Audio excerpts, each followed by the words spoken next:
Olá pessoal, tudo bem? Bem-vindos a mais uma aula do Estudinfo. Hoje a gente vai fazer algumas questões aí de informática da Banca Cis-Gran-Rio da prova do Banco do Brasil, tá bom? São as questões mais recentes, lembrando que a próxima prova do Banco do Brasil também é da Cis-Gran-Rio, tá ok? Então já fica de olho para você pegar o jeito dessa banca aí, tá bom? O Google Drive é uma ferramenta que permite o armazenamento de arquivos na nuvem. Suponha que um usuário A tenha criado uma pasta no Google Drive para arquivos de um projeto X qualquer. Para compartilhar essa pasta do projeto X no Google Drive com outros usuários a partir de uma estação de trabalho, é necessário. Então o cara estava lá no Google Drive, o Google Drive é um espaço lá do Google, né? É o armazenamento de nuvem do Google, e ele criou uma pasta, né? Ele criou uma pasta lá, ele quer compartilhar essa pasta do projeto X com outros usuários. Então o que ele faz? Alternativa A, ele solicita o compartilhamento da pasta ao Google por e-mail. Então ele vai ter que mandar um e-mail lá para o Google, aí esperar o Google responder para ele conseguir compartilhar essa pasta? Não, armazenamento em nuvem é dele, tá? Ele escolhe o que ele faz, tá bom? Então o compartilhamento é ele que determina, tá? Ele não precisa mandar e-mail para ninguém. B, dispor do número do telefone celular dos outros usuários de modo a cadastrá-los para ter acesso à pasta. E se o cara não tem telefone celular? Ele não consegue acessar, ele não consegue trabalhar, né? Ele perdeu o telefone celular dele, foi roubado, aconteceu alguma coisa. Não, tá? Não precisa ter nenhum tipo de número de telefone para você fazer compartilhamento de qualquer arquivo em nuvem, tá? C, notificar os outros usuários que eles precisam estar usando o Google Drive no momento que o usuário A compartilhar a pasta? Não necessariamente, tá bom? Ele pode compartilhar a pasta lá e a pessoa não precisa ter o Google Drive no computador, ou não precisa ter lá direto estar acessando no navegador o Google Drive, tá bom? Ele consegue aí acessar esse arquivo e não é necessário que a pessoa que tenha recebido o link, né? Recebido o compartilhamento, eu já falei que vai ser a resposta, né? Recebido o compartilhamento, tenha a conta do Google Drive, tá bom? D, enviar aos outros usuários o endereço, link da pasta. Perfeito, tá? Pode ser dessa maneira, ele pode enviar o link, isso tem uma opção correta lá no Google, tá? Tem uma opção certinha no Google Drive, ele vai clicar com o botão direito lá, vai clicar em criar link de compartilhamento, e a partir desse momento ele escolhe, né, para quem ele pode enviar, o que essa pessoa pode fazer, se ela pode editar, se ela pode somente ler, se ela pode fazer exclusão, tá, alteração. Então, essa parte de compartilhamento geralmente a gente faz por link, tá bom? Por link a gente consegue fazer, a gente consegue compartilhar também por endereços de e-mail, tá? É diferente do que ele falou no A, que é mandar e-mail para o Google, mas se a gente colocar endereços de e-mail das pessoas, tá? A gente consegue compartilhar também a partir daquele endereço de e-mail, tá bom? Então pode ser por link ou por e-mail, tá? Se todo mundo fizer parte da mesma organização, ou seja, todo mundo fizer parte da mesma empresa, digamos assim, você consegue compartilhar com membros da empresa também, tá bom? Então, a alternativa D é a correta. E a alternativa E, aguardar 3 dias após a criação da pasta para que ela possa ser compartilhada. Não tem restrição. Se eu criar uma pasta agora no Google Drive, quiser compartilhar com vocês, eu colo o link aqui na descrição do vídeo e a pasta já vai ser compartilhada, tá bom? Você não imagina, você está lá fazendo um trabalho que precisa ser rápido, precisa ser ligeiro, até por isso que a nuvem, né, ela é muito usada porque ela dá essa possibilidade aí da gente fazer as alterações em tempo real, trabalhar várias pessoas na mesma pasta, no mesmo arquivo em tempo real, né? Então você tem que esperar para depois ela poder ser compartilhada? Não, tá? Não faria sentido aí para esse armazenamento em nuvem, né? Ela não teria a viabilidade de agilidade em processos que ela tem, tá bom? Então, a alternativa correta aí, a alternativa D, enviar aos outros usuários o endereço de link da pasta. Próxima questão. Os bancos investem em recursos de segurança para minimizar os riscos de fraude nas operações bancárias através de internet banking. Os usuários, porém, precisam estar atentos aos golpistas que procuram persuadir vítimas em potencial a acessar sites falsos e fornecer informações sensíveis. Esse ataque é conhecido como site falso, né? É um tipo de ataque que a gente chama de phishing. Phishing aí associa com o inglês de pescar, tá? Fish seria com F, né? Mas que a gente coloca daí o phishing com PH. Seria pescando, né? Então, você está lá pescando, o que o cara faz? Ele joga a isca dele é um site falso, igualzinho, idêntico ao site que a pessoa acessa normalmente, e lá vai ter, para ele colocar o usuário, a senha, e a hora que ele clica em enviar, não vai para o site que ele quer, né? Vai para o site do golpista, tá bom? Então seria como se fosse uma página clonada aí, tá bom? Então, ó, isso a gente chama de phishing, esse tipo de ataque. Então tem alguns ataques aí que a gente fala, né? Ó, botnet. Botnet ela é uma rede de bots, né? De robôs, assim, digamos, que ela geralmente é utilizada para praticar DDoS, que é ataque de negação de serviço. São muitas pessoas, muitos bots, né? Muitos computadores tentando acessar o mesmo recurso ao mesmo tempo, né? Até redundante falar. Mas se eles estão todos tentando acessar ao mesmo tempo lá, essa botnet ela faz o quê? Ela acaba derrubando o serviço, tá? O DDoS, então, uma botnet pode praticar esse e outro tipo de ataque. Mas eu só expliquei o DDoS para vocês terem noção do que é uma botnet. É uma rede de robôs, tá? Vários computadores controlados pelo mesmo cara e pela mesma pessoa, tá bom?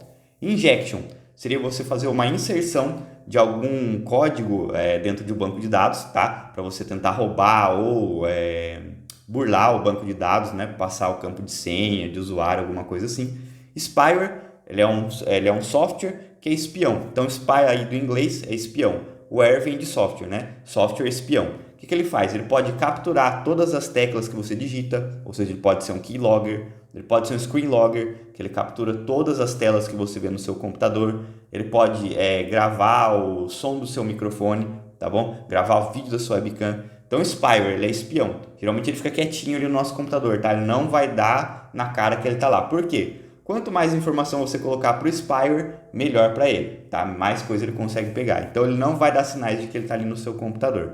D, phishing, que é o que eu falei. Geralmente são páginas da internet que são idênticas às páginas que a gente está acessando, né? Que a gente quer acessar, e a gente coloca lá nosso usuário, nossa senha, só que são páginas clonadas. Quando a gente clica lá no entrar ou enviar, as nossas informações são enviadas, nessas informações sensíveis que ele fala na questão, são enviados para o atacante, tá bom? Então, a mesma coisa que você está tentando acessar o Facebook, vai ser digitar Facebook, você coloca Facebook, né? Com um O só. E cai numa página que é igualzinha do Facebook, só que não é do Facebook. Então, sempre que for acessar algum site, verifica o URL, né? O URL é o endereço do site, se é aquele mesmo que você está acessando, tá? Se não é nenhum site diferente aí, tá bom?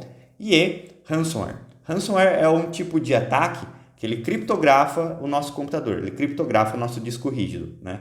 Em 2021 foi muito comum esse tipo de ataque, em 2020 e 2021. O que acontecia?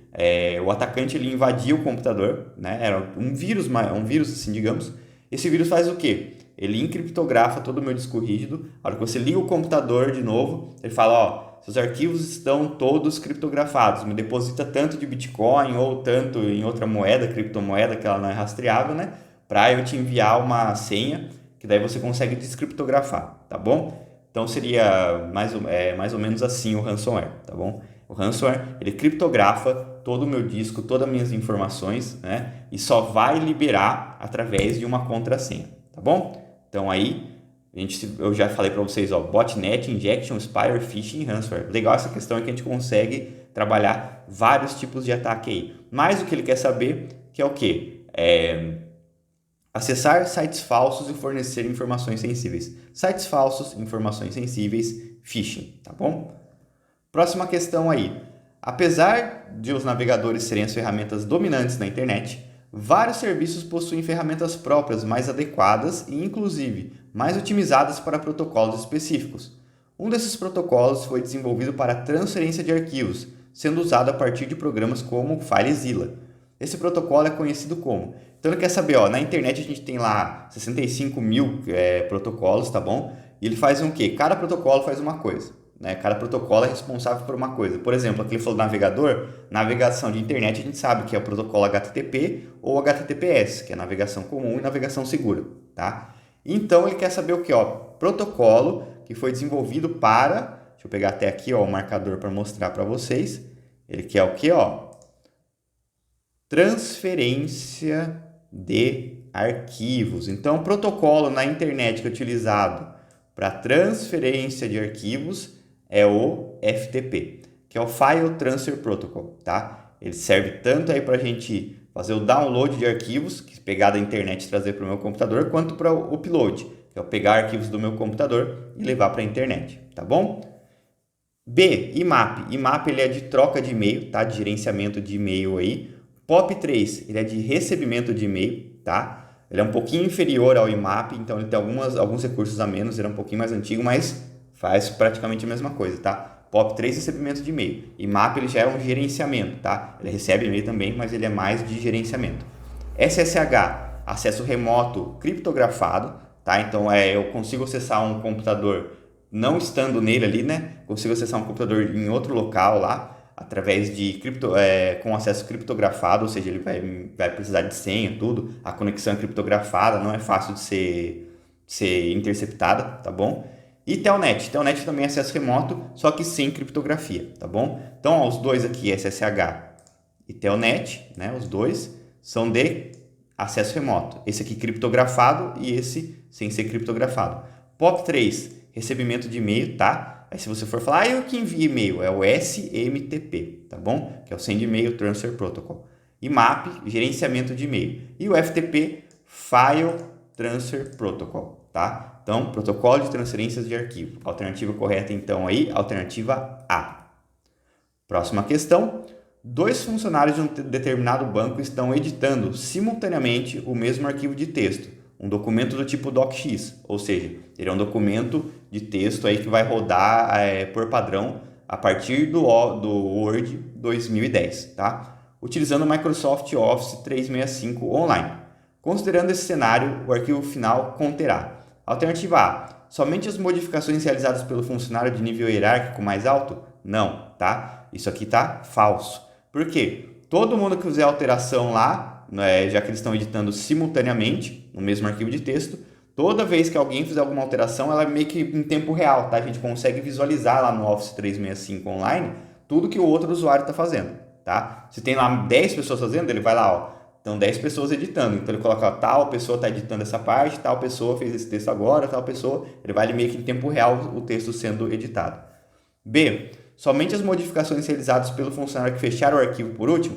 Não, tá? Isso aqui não. Se o cara fechar por último e o outro continuar e o outro depois for lá abrir, né? Vai estar lá as alterações que ele fez, né? Ou, por exemplo, o cara fechou por último, mas o cara que estava trabalhando antes ali, o outro funcionário que estava trabalhando antes, fez algumas alterações que o outro não mexeu. Então, não tá certa essa questão, tá? Não tá certa essa alternativa, porque todas as modificações são salvas. C, somente as modificações realizadas pelo funcionário que fechar o arquivo primeiro? Não. Então, imagina o cara lá fecha e depois o outro está lá editando, aí a hora que ele fecha, tudo que ele editou lá foi embora? Não, tá? O Office 365 Online, ele vai salvando de tempos em tempos, ele de maneira automática ali dentro da nuvem. Como ele é online, ele está salvando na nuvem da Microsoft, tá? Então, você não precisa ficar lá salvando arquivo, você pode salvar ele como uma cópia para o seu computador. Mas quando você está editando simultaneamente na nuvem, ele é em tempo real que ele vai salvando ali as modificações, tá bom? Somente as modificações realizadas pelo funcionário que tiver aberto o arquivo primeiro? Não, tá? Lembrando, né? Acabei de explicar para vocês como que funciona.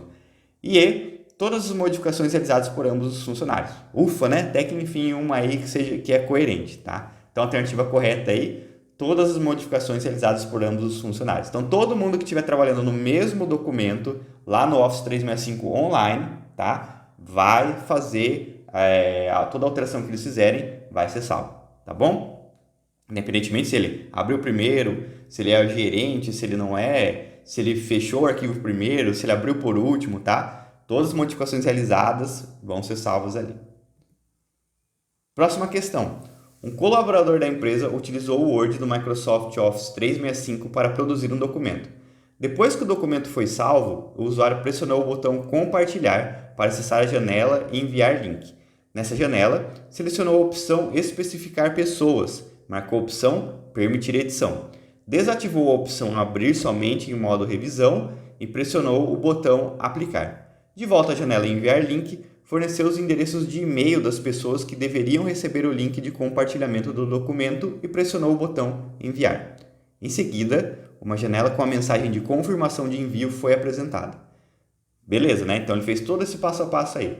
Depois de abrir o documento novamente no Word do Office 365, o usuário poderá saber quem fez alterações recentes no seu documento se clicar em. Então ele fez tudo lá um documento, ele compartilhou com as pessoas, né? Colocou o e-mail das pessoas lá na parte de compartilhamento, ao invés de ser só por link, tá? E daí depois ele quer saber quem que fez as alterações. Como que ele vai saber quem fez a alteração? Ele vai lá na alternativa A, acompanhar a edição? A gente não tem essa opção, tá bom? Acompanhar alterações? Também a gente não tem. Acompanhar revisões? Também não vai ter aí por padrão no Office 365 no Word, tá? D, ficar em dia. Ó, que capciosa essa questão, né? Ela fala tudo ali, ó, edição, alteração, revisão. Você vai ficar entre as três, né? Só que as três não tem, tá? No Office 365 lá. Tem essa opção aqui, ó, que é ficar em dia, né? Se você não sabe, se você nunca viu o Office 365, ou nunca estudou ele, você vai ficar meio que, eu acho que é revisão ou edição, né? Ou alteração. Só que essa é a alternativa correta, tá? A D, ficar em dia. Como ele é online, ele é um software de nuvem, então ele tende a ter alguma coisa para diferenciar lá do offline, tá? Ele vai ser alguma coisa mais comum para a pessoa, que ela quer? Ela quer ficar em dia com o documento dela, né? Ela quer saber do que aconteceu, né? Aí você pode lembrar disso, e olha que legal, você vai ficar entre a D e a E, né? Que é ficar em dia e novidades, tá? Novidades a gente também não tem ali dentro do documento do Word. Então a alternativa correta aí, a alternativa D, ficar em dia. Próxima questão. O agente comercial de uma empresa elaborou uma planilha do Microsoft Excel para lançar os débitos de seus clientes. Ele a configurou para controlar automaticamente as seguintes regras. A. Admitir apenas débitos entre 40 mil e 110 mil. B. Destacar em cor diferente os débitos entre 90 mil e 110 mil. Quais são os recursos do Microsoft Excel que o agente comercial deverá utilizar, respectivamente, para obter esse controle? Então, ele quer que só ali dentro da planilha dele só sejam inseridos valores entre 40 mil e 110 mil. Isso daqui é validação de dados, tá? Dentro da validação de dados, lá quando eu coloco em uma célula a validação, ele faz o seguinte, ele deixa eu colocar lá, você quer validar a partir de uma lista, a partir de um intervalo, somente texto, somente número, tá? Aqui ele colocou um intervalo, então ele pode validar ali os dados dele, somente desse valor até esse outro valor, que é somente de 40 mil até 110 mil. E destacar em cor diferente os débitos entre 90 e 110 mil. Então, ó, isso destacar em cor diferente é formatação, tá? Trabalhou com cor ali, é formatação. Essa formatação é condicional. Qual que é a condição dessa formatação de cor diferente? Os débitos têm que estar entre 90 mil e 110 mil, tá? Então, a alternativa correta é aí, a alternativa A, validação de dados e formatação condicional. Tá vendo? A gente tem lá a B, formatação condicional, não, tá? Formatação ela só trabalha com, a formatação condicional só vai trabalhar com cores, fontes, tá? Ela não trabalha ali com admissão de valores, certo? A gente tem lá gerenciador de cenários, depois tem verificação de erros, também não, né? Que a verificação de erros geralmente é erros em fórmulas, ou ali verificação ortográfica também, teste de hipóteses também não. Função de consolidação, aí ele está falando de uma concatenação, alguma coisa assim, não é, né? Aí o outro, formatação condicional, tudo bem, a B, né? A B tá certa. E classificar e filtrar. Classificar e filtrar são os valores que eu já tenho ali, eu estou classificando e filtrando de acordo com o que eu quero, tá? Não são valores que eu estou inserindo, né? Eu estou classificando, já tem valores, eu quero colocar lá, classificar de A a Z, do maior para o menor, do mais novo para o mais antigo, tá? Esses tipos de classificações. E validação de dados, que é a admissão de alguns valores ou algum tipo de dado, né? Se é texto, se é número, se é função, alguma coisa assim, tá bom? Então, a alternativa correta aí, alternativa A. Próxima questão. Um usuário precisa utilizar o explorador de arquivos do Windows 10 para listar, pelo menos, os atributos de nome e data e hora de modificação dos arquivos e das subpastas contidas em uma pasta. Para apresentar esses atributos, depois de selecionar a pasta desejada no explorador de arquivos, o usuário deve selecionar a opção de exibição. Então, ó, ele abriu a pasta lá e ele fez o quê? Ele quer o modo de exibição que vai ter nome, data e hora de modificação dos arquivos. Isso a gente consegue através de ícones grandes? Não. Ícones grandes ele vai aumentar a minha pré-visualização do arquivo, tá? B, ícones médios, uma pré-visualização menor ali do arquivo, tá? Se você deixar o mouse ali em cima, você até consegue ver, dependendo do arquivo, tá? Não são todos, dependendo do arquivo, você consegue ver a data de modificação dele, né? E o nome do atributo dele, tá bom? Ícones pequenos, também a mesma coisa. Mas depende do arquivo e você tem que deixar o nome ali em cima. Ele já quer que esteja ali tudo listadinho certinho, tá? D, detalhes, essa é a alternativa correta, tá? E olha o que eu falei, né? Listar todos os... E ele fala aqui na questão, né? Também, listar pelo menos os atributos. Aí você já vai direto, que é lista. Não, a lista ela faz um arquivinho do lado do outro assim, tá bom? Bem pequenininho, como se fosse uma lista de arquivos, só que sem detalhes. Então ele quer saber esses detalhes do meu arquivo. Alternativa correta aí, alternativa D, tá bom? Os atributos de arquivos são exibidos lá no modo de exibição, detalhes, tá? Não esqueçam disso. Eu já vi mais de uma questão da Sesgran-Rio perguntando perguntando sobre os modos de exibição de arquivos no Windows 10, tá? Isso vem desde o Windows 7 também, tá? Windows 7, Windows 8, Windows 10, tá bom? Então fiquem atentos com esses métodos de exibição de arquivos do Windows Explorer, tá? Do explorador de arquivos do Windows. Próxima questão. No Código de Práticas de Segurança da Informação, recomenda-se que o acesso ao ambiente operacional área de trabalho do computador seja bloqueado quando o usuário do sistema se ausentar do seu posto de trabalho. O atalho do teclado no Windows 10 para fazer esse bloqueio requer o pressionamento combinado das teclas.